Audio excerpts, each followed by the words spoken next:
जय हिंद। कैसे हैं आप लोग? उम्मीद करते हैं अच्छे ही होंगे। तो पिछले कई दिनों से हम आप लोगों के समक्ष इंडियन पॉलिटी को इंट्रोड्यूस कर रहे थे, इंडियन पॉलिटी के अलग अलग सेक्शन को पढ़ रहे थे। और आज हम लोग पिछले जो इंडियन इकोनॉमी को पढ़ रहे थे उसमें कुछ खास चैप्टर पढ़े थे जिसमें मनी सिस्टम था। उसके बाद के सेशन को आज आप आगे बढ़ाएंगे और आज का सेशन इंडियन इकोनॉमी का हम लोग मनी से ही रिलेटेड है, जिसका नाम है मनी के मूल्य में होने वाले परिवर्तन, अर्थात variation of value of money, जिसको हम लोग इंडियन इकोनॉमी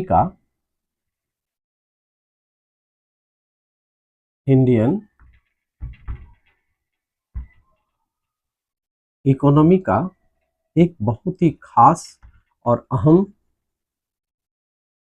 टॉपिक को देखेंगे। और वो टॉपिक हमारा है, आपको मैं बता दूं कि आज से हमारा ये चैनल का नाम बदल दिया है मैंने। पहले मैं कर्तव्य इकोनॉमिक्स ऑफिशियल रखा था, लेकिन आज मैंने इसका एक स्टूडेंट ने कहा, हमारे प्यारे छात्र ने कहा कि सर आपके चैनल का नाम जो है ना वो कर्तव्य के बजाय कौटिल्य रखिए, क्योंकि कौटिल्य काफ़ी आपके इकोनॉमिक्स से रिलेटेड है और कौटिल्य ने अर्थशास्त्र की रचना की थी और आप इकोनॉमिक्स से संबंधित है, इसलिए कौटिल्य इकोनॉमिक्स ऑफिशियल का नाम रखा। ठीक है, तो चलिए आज से हमने अपने @कौटिल्य इकोनॉमिक्स ऑफिशियल पर आप सर्च करेंगे और आपका एक नए वीडियो आपको मिलेंगे। ठीक है, तो चलिए आज के इस सेशन को इंडियन इकोनॉमी का जो वैल्यू ऑफ मनी में होने वाले परिवर्तन है उसकी चर्चा करते हैं। और मैंने इंडियन इकोनॉमी में सबसे पहले आपको ये चीज बताना चाहता हूं कि जो मनी के वैल्यू में, वैल्यू ऑफ मनी में, वैल्यू ऑफ मनी में, ठीक है, जो परिवर्तन होता है, परिवर्तन किस कारण से होता है?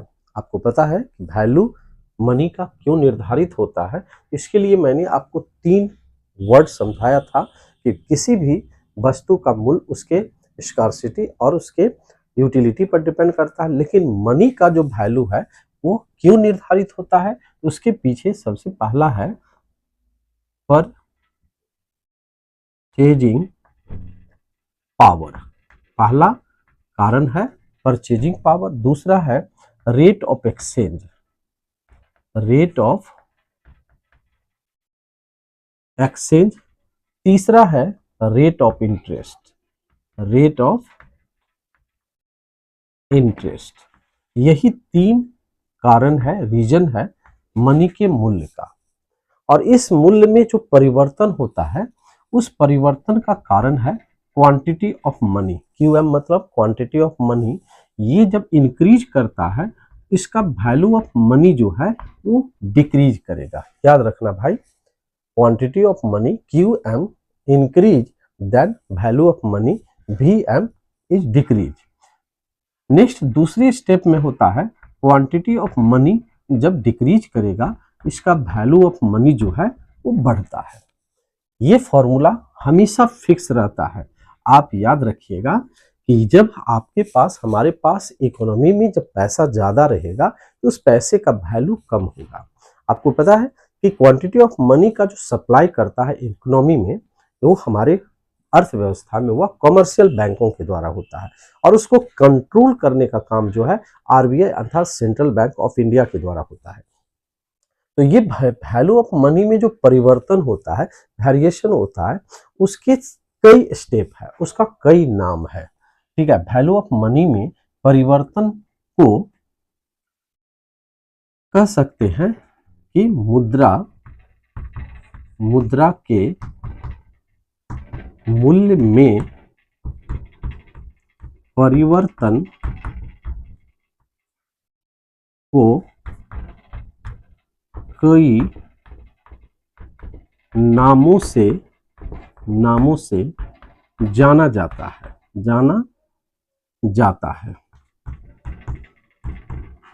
जाना जाता है।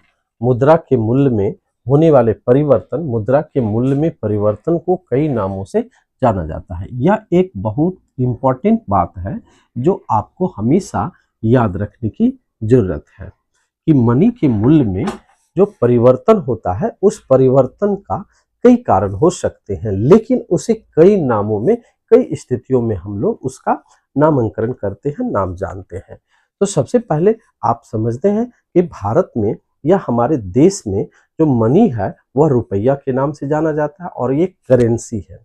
मैंने आपको बताया था कि मनी और करेंसी में क्या डिफरेंस है। तो भाई मनी कोई भी वस्तु या चीज हो सकता है जिसका एक मूल्य हो और उसके परचेजिंग पावर हो और स्थगित भुगतान में वो सहायक हो।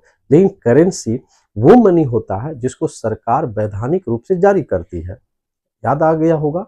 और आप अगर नहीं पढ़े हैं हमारे इस मनी चैप्टर के और मनी के फंक्शन को, तो जरूर आपके इसी चैनल पर उपलब्ध है, आप उसको देख सकते हैं और पढ़ सकते हैं। कोई शुल्क नहीं लगेगा भाई, डरिए मत, ठीक है। और सिर्फ एक रिक्वेस्ट है, आप अगर देखते हैं और अच्छा लगता है तो आप जरूर उसको लाइक कीजिए, और इतना तो आप कर सकते हैं। चलिए तो आगे बढ़ते हैं। मुद्रा के इस मूल्य में परिवर्तन को कई नामों से जाना जाता है और इस सारे नामों को हम अलग अलग रूप में देखते हैं, अलग अलग रूप में देखते हैं। तो देखिए, आप क्या जानते हैं कि ये जो हमारा इकोनॉमी है वह एक लेवल में इस तरह से, एक प्राइस वैल्यू जो है, प्राइस लेवल जो है, यह इस तरह से बढ़ रहा है। इस लाइन को हम प्राइस लेवल कहते हैं। इस लाइन को क्या कहते हैं? प्राइस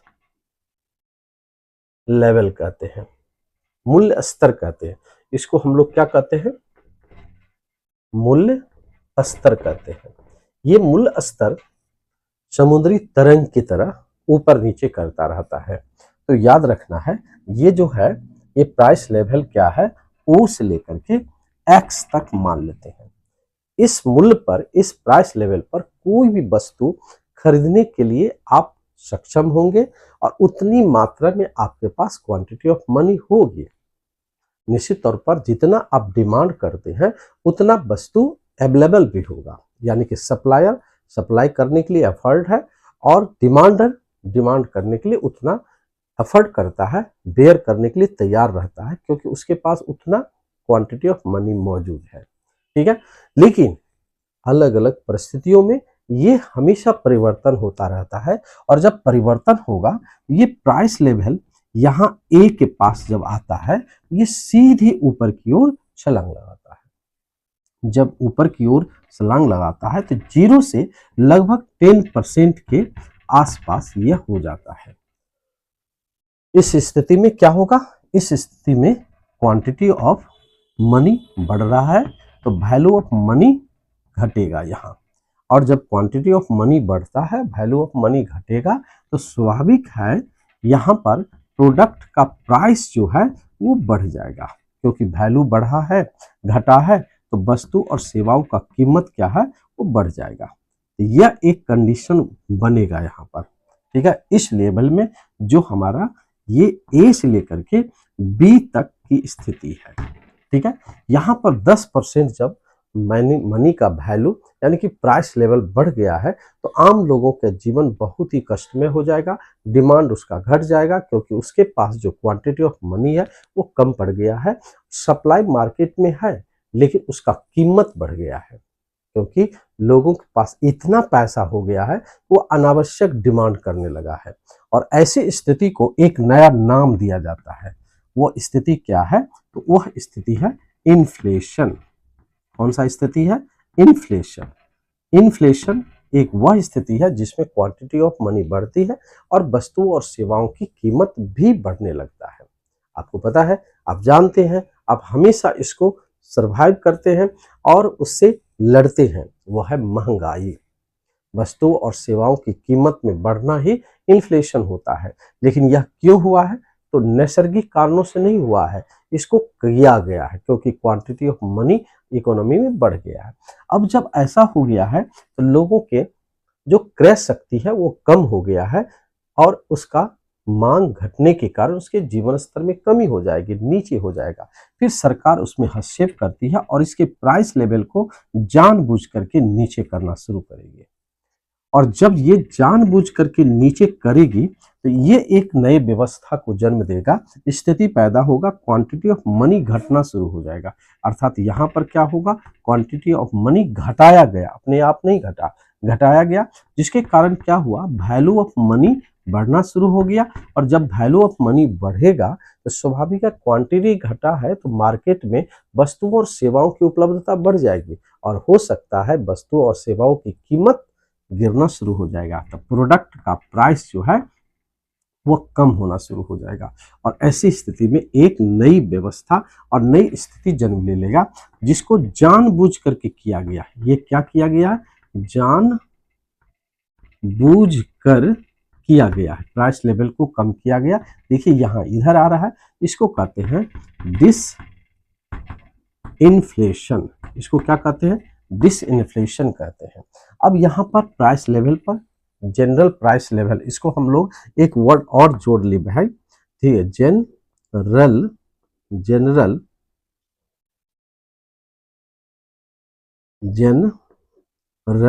प्राइस लेवल, इसको हम लोग जीपीएस कहते हैं, जीपीएल कहते हैं। क्या कहते हैं, जीपीएल, जनरल प्राइस लेवल कहते हैं, सामान्य मूल्य स्तर।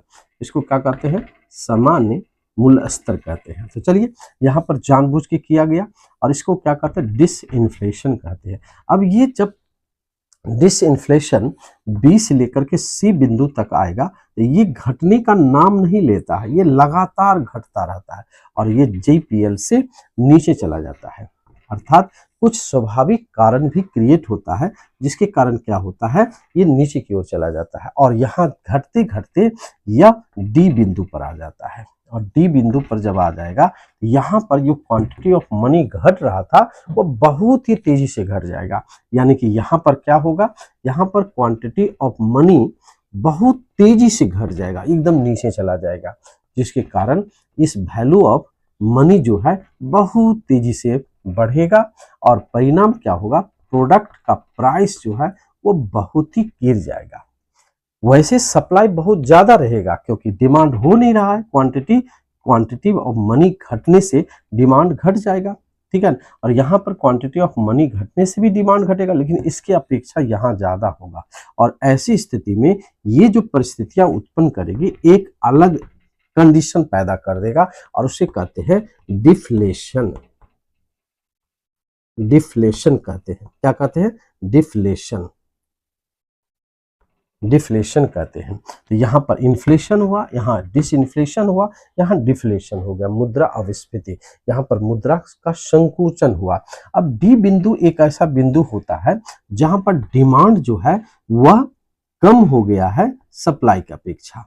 ये डिमांड जो है कम हो गया है सप्लाई की अपेक्षा, greater than demand less than supply, अर्थात डिमांड घट गया और सप्लाई बढ़ गया है। परिणाम यहाँ पर मंदी की कंडीशन उत्पन्न हो जाएगी, मंदी हो जाएगा, मार्केट में वस्तु पड़ा रहेगा, किसी को खरीदने की उतनी कैपेसिटी नहीं है, उतना सामर्थ्य नहीं है।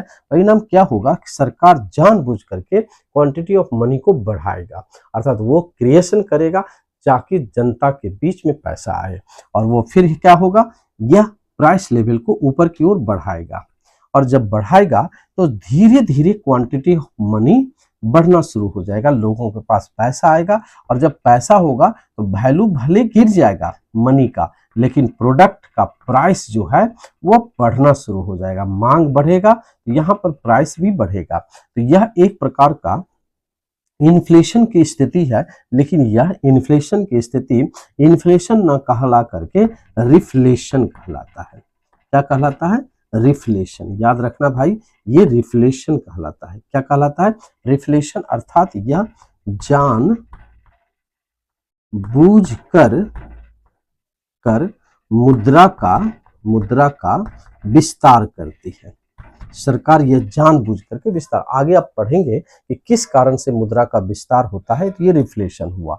लेकिन यह रिफ्लेशन मुद्रा का जो मात्रा है बढ़ने के का घटने का नाम नहीं लेता और ये प्राइस लेवल को जीपीएल को आगे बढ़ जाता है, पार कर जाता है, फिर यही कंडीशन बन जाता है। तो कभी कभी अर्थव्यवस्था में ऐसा स्थिति उत्पन्न हो जाएगा, यहाँ से ये मंदी का कंडीशन रहेगा और यहाँ से तेजी का कंडीशन रहेगा और ऐसी स्थिति में ये जो क्रम है अर्थव्यवस्था में, इसको एक नाम दिया जाता है स्टैगफ्लेशन नाम दिया जाता है। स्टैगफ्लेशन क्या कहा जाता है इसको? स्टैगफ्लेशन ये है, अर्थात ये बिंदु जो है डी के बाद एफ हो जाता है। एफ क्या है? स्टैगफ्लेशन है। इसको हिंदी में कहते हैं मंदी सहित स्फीति। क्या कहते हैं इसको? मंदी सहित स्फीति। इसको कहते हैं मुद्रा संस्फीति, संस्फीति कहते हैं। इसको कहते हैं मुद्रा अविस्फीति, मुद्रा विस्फीति, अविस्फीति कहते हैं। मुद्रा अपस्फीति या अविस्फीति। इसको कहते हैं मुद्रा विस्फीति, इसको कहते हैं विस्फीति, स्फीति कहते हैं, विस्फीति कहते हैं। और इसको कहते हैं मुद्रा स्फीति, मुद्रा स्फीति कहते हैं। तो इस तरह से मूल्य में या क्वांटिटी ऑफ मनी में होने वाले परिवर्तन का कितने स्टेप हुआ? पहला, दूसरा, तीसरा, चौथा और पांचवा। इस स्थिति को बूम कहते हैं। बूम अर्थात यह तेजी की स्थिति है। यहाँ पर सबके पास इतना पैसा होगा कि जितना चाहे उतना लोगों के द्वारा डिमांड किया जा सकता है, क्योंकि पैसा ज्यादा है। लेकिन आम लोगों के पास जो मिनिमम या जो लिमिटेड इनकम वाले व्यक्ति है, उसकी स्थिति बहुत खराब हो जाएगी, क्योंकि आय की असमानता इतनी बढ़ जाएगी कि एक तरफ हो सकता है गरीबी होगा तो एक तरफ अमीरी होगा, हो सकता है गरीब और गरीब बनता जाएगा और अमीर बनता जाएगा।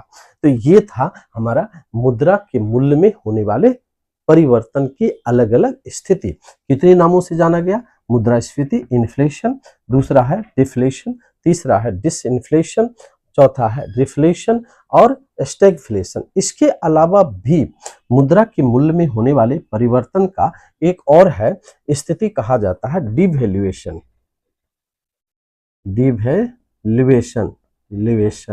डिवैल्यूएशन, लेकिन यह रेट ऑफ इंटरेस्ट को बताता है। ये डिवैल्यूएशन जो है इसको कहते हैं अवमूल्यन। ये अवमूल्यन जो है यह फिक्स्ड रेट ऑफ एक्सचेंज का एक माध्यम है। ये फिक्स रेट ऑफ एक्सचेंज है, ये अलग है। सरकार जानबूझ करके देश के मनी के मूल्य को कम कर देती है विदेशी मुद्रा के सापेक्ष में। तो वो स्थिति स्टैगफ्लेशन नहीं, बल्कि इन्फ्लेशन नहीं, डिफ्लेशन नहीं, रिसेशन नहीं, बल्कि डिवैल्यूएशन अर्थात अवमूल्यन कहलाता है। ठीक है, तो इस चैप्टर में यहाँ पर इस वीडियो में मैंने आपको बताने का प्रयास किया कि क्वांटिटी ऑफ मनी जो है बढ़ता है तो वैल्यू ऑफ मनी घटता है, और क्वांटिटी ऑफ मनी घटता है तो वैल्यू ऑफ मनी बढ़ता है। यहाँ पर QM जो है, QM बराबर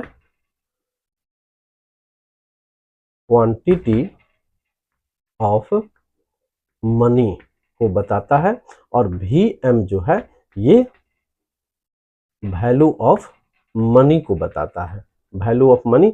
और कर्सर जो है ये ऊपर की ओर जाता है तो इंक्रीज होता है, इंक्रीज, और नीचे की ओर आता है तो डिक्रीज आता है, डिक्रीज होता है। ये कमी, ये वृद्धि। VM वैल्यू ऑफ मनी और QM क्वांटिटी ऑफ मनी कहलाता है।